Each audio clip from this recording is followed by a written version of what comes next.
wireless, 1G, was voice. The second generation, 2G, allowed both talk and text. The third generation, 3G, the internet, in a limited way. And today's technology, 4G, completed that digital migration. But if anyone tells you that they know the details of what 5G is going to become, run the other way.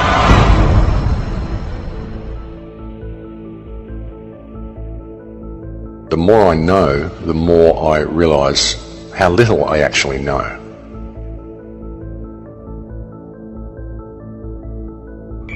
I have to tell people 5G is a killer. I'm Mark Steele. Anybody who hasn't heard me, I'm a weapons systems head-up display expert, one of the leading experts in the world. I've actually brought cover in relation to this. And the reason I became an expert was to invent it. What I'm going to say to you today, do not believe a single word I say. Not one. I want you to do your own research. You'll find it's absolutely terrifying. Pay attention to what is really going on. Pay attention to the Internet of Things, what it is, what it's doing, where it's going. Pay attention to the automation.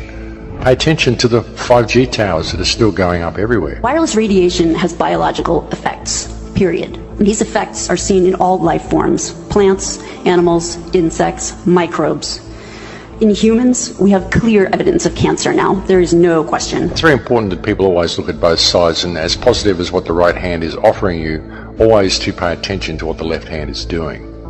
Just because a lot of people think something is right doesn't make it right. Just because a lot of people think something is good doesn't mean that it's good. It will be impossible to exist in a city or to walk outside without being exposed. There's going to be a cell tower in front of every few houses, and this means that your personal choices, whether or not you personally use a cell phone or hold it 10 inches away from your head, that cannot escape you from your radiation exposure. This is not a random series of events that have brought us to this point. Even when you look at technology, civilization, industry, the rise of technology, none of this has been random. None of it has been simply a matter of course, simply men inventing things and connecting the dots and moving to the next practical thing. All of it has been done by design to lead us to a certain point. Not a lot of people can really see what is actually coming. It's about to become a very, very different world, folks. It's a very, very disruptive technology.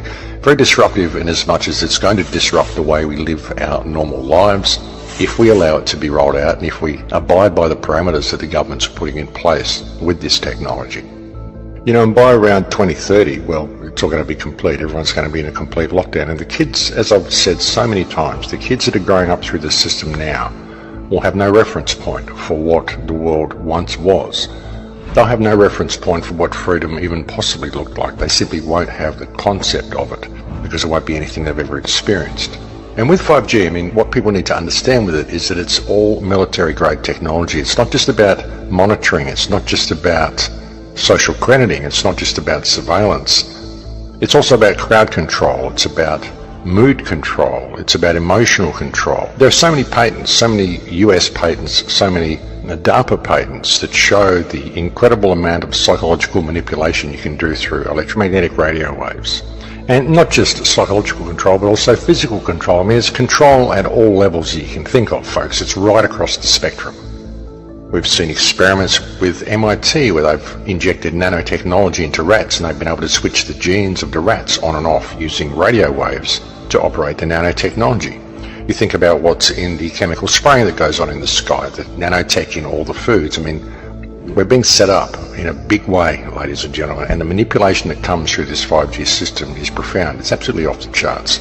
It's way beyond what many people are considering. You have the capability of manipulating vast sections of population, targeted areas of population, or targeting people individually, targeting crops individually, biology individually. You think about the nanotech, it's in everything. So anything that the nanotech is in can be manipulated through this 5G system. And the nanotech is in everything. They spray the nanotech in the skies, they put nanotech in the food, even with what we flush down through our drains in our own homes. Gets passed on down through the water system, so you see this in the food chain, and there's nanotech in the food that we're eating and nanotech in the stuff that we're washing down the drains, and of course it ends up in the river system, it ends up in the fish, ends up in the algae, ends up in everything. With all of the stuff that they're feeding us about fast communications and good downloads and good connection speeds and all of this sort of stuff, That's the secondary application of all of it, or even the third application of all of it, because ultimately this is military-grade technology, and what it's about is control, and ultimately it's a weapons system. You know, it's a surveillance system and a weapons system. You can have people under surveillance and then you can weaponize it and target certain individuals for elimination or whatever, heart attack, cancers, whatever you want to do to them. You just got to look at it, folks, and think, well, how much can you trust your government? Can you really trust these people? Look what they've done to the world so far, and that's who is rolling this system out, apparently for our benefit. When you look at the internet, you look at what it's becoming something that we never wanted. I mean, we wanted the internet there so we could have access to information, we could have fast communication with each other, but now it's becoming a digital barrier between us and reality. It's becoming something that we must interface with in order to access the real world around us, and all of our information is being removed from us and put onto what they're calling cloud computing now. They're even saying that soon you won't be able to get hard drives for your machines. You won't need hard drives because everything will be on the cloud. And all that means is that it doesn't exist anymore. It's up there in cyberspace and you don't actually have access to it on your own computer. So you can't have access to your own things. You've got to keep them on the cloud, which means you can be locked out of all of your stuff at any time. That's what it's about. I mean, I know people that have uploaded their photos to video host programs and then suddenly they get locked out and they need to verify who they are in order to access their own stuff. I mean, this is ridiculous, folks. They do all this sort of stuff and they say it's for your security. We're locking you out of the system because you've changed location for the day, and so we don't think you're who you are, so we need access to all your devices and your cell phones and everything we can get to try to track you and triangulate you and get everything we can on you before we're going to let you have access to your own things again. That's what they do, and they call it security. It's not keeping you safe. It's keeping tabs on you and making sure they can lock you out at any opportunity, and they're just kind of showing you that they can do that, and you're agreeing with it by going along with it.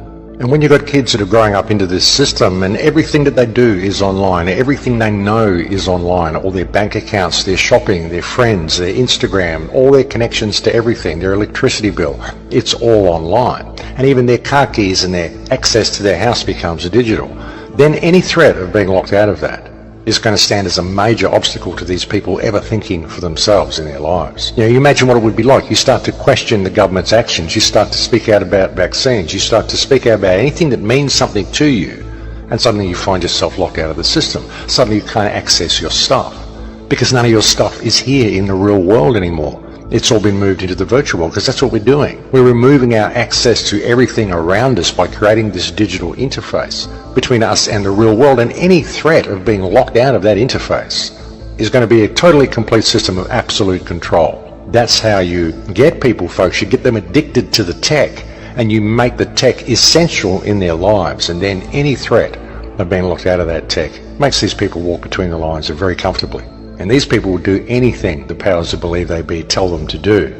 And that may seem like a bit of a drastic scenario to be outlining, but it's true, folks, because we won't have access to all the things that we normally do if we don't comply by the rules that the government tells us, simply because we've transferred everything we normally do over into a virtual world. And the virtual world is not the real world, and when you transfer real life items into the virtual world, you lose them.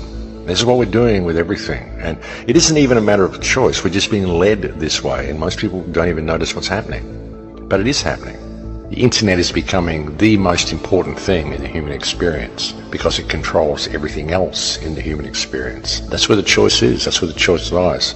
The choice lies with us every day by what we do with that which is available to us and how we choose to operate in the real world. And as I've often said, folks, I don't own a credit card and I don't take a smartphone with me anywhere. When I go out, I don't do any of that stuff. So you don't need to have these devices. I can post all these clips to YouTube. I can watch all the other video clips that people post. I can do all these things. I can even access social media and do all those things, all without having a smartphone. So we really need to think about the choices that we are making. The decision is with us, and it's always been with us.